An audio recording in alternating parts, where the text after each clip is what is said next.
ಕನ್ನಡದಲ್ಲಿ ಅತಿ ದೊಡ್ಡ ರಿಯಾಲಿಟಿ ಶೋ ಆಗಿ ಬಂದಂಥ ಒಂದು ಕಾಲದಲ್ಲಿ ಹೆಸರು ಮಾಡಿದಂಥ ರಿಯಾಲಿಟಿ ಶೋನಲ್ಲಿ ಭಾಗವಹಿಸಿದ ಕಲಾವಿದ ಇದೀಗ ವಿದ್ಯೇಶ್ವರಾಗಿರೋಂಥದ್ದು. ಅತಿ ಚಿಕ್ಕ ವಯಸ್ಸಿನಲ್ಲೇ, ಕೇವಲ 38ನೇ ವಯಸ್ಸಿನಲ್ಲೇ ಇದೀಗ ಕೊನೆ ಸೆಳೆದಿರೋಂಥದ್ದು.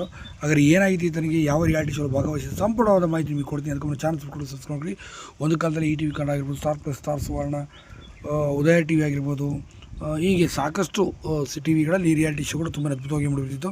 ಅದರಲ್ಲಿ ಮೂಡಿ ಬಂದಂಥ ಒಂದು ಸುವರ್ಣ ಪ್ಲಸ್ನಲ್ಲಿ ಬಂದಂಥ ವಿಚಾರ, ಹಳ್ಳಿಯ ಪೇಟೆಗೆ ಬಂದದಲ್ಲಿ ಕಾಣಿಸ್ಕೊಂಡ ಬಹುತೀಶ್ ಅವರು ಇದೀಗ ಕೊನೆ ಸೆಳೆದಿರುವಂಥದ್ದು. ಇನ್ನು ರಸ್ತೆಯಲ್ಲಿ ಮಧ್ಯರಾತ್ರಿ ಹೋಗೋದ ಸಂದರ್ಭದಲ್ಲಿ ನಿಂತಿದ್ದ ಲಾರಿಗೆ ಕಾರಣದಲ್ಲೇ ಲೈಟ್ ಆಫ್ ಆಗಿದ್ದಂಥ ಪರಿಣಾಮವಾಗಿ ನೇರವಾಗಿ ಸುಮಾರು 80 ಕಿಲೋಮೀಟರ್ ಸ್ಪೀಡಲ್ಲಿ ಹೊಡೆದಂಥ ಪರಿಣಾಮವಾಗಿ ನೇರವಾಗಿ ಸ್ಥಳದಲ್ಲಿ ಕುಸಿದು ಬಿದ್ದಿದ್ದಾರೆ. ತಕ್ಷಣ ಅವರು ಹತ್ತಿರದ ಖಾಸಗಿ ಆಸ್ಪತ್ರೆಗೆ ಕರೆದುಕೊಂಡು ಹೋಗಿ ಚಿಕಿತ್ಸೆ ಕೊಡಿಸಿದ್ದಾರೆ ಸ್ಥಳೀಯರು. ಆ ರೀತಿ ಮಾರ್ಗ ಮಧ್ಯೆ ಕೊನೆ ಸೆಳೆದಿದ್ರು ಅಂತ ವೈದ್ಯರು ಕೂಡ ಸ್ಪಷ್ಟಪಡಿಸಿದ್ದಾರೆ. ಅಲ್ಲಿಗೆ ಹೋಗೋ ತನಕ ಆತ ಯಾರು ಅಂತ ಸಹ ಅವ್ರಿಗೆ ಗೊತ್ತಿಲ್ಲವಂತೆ.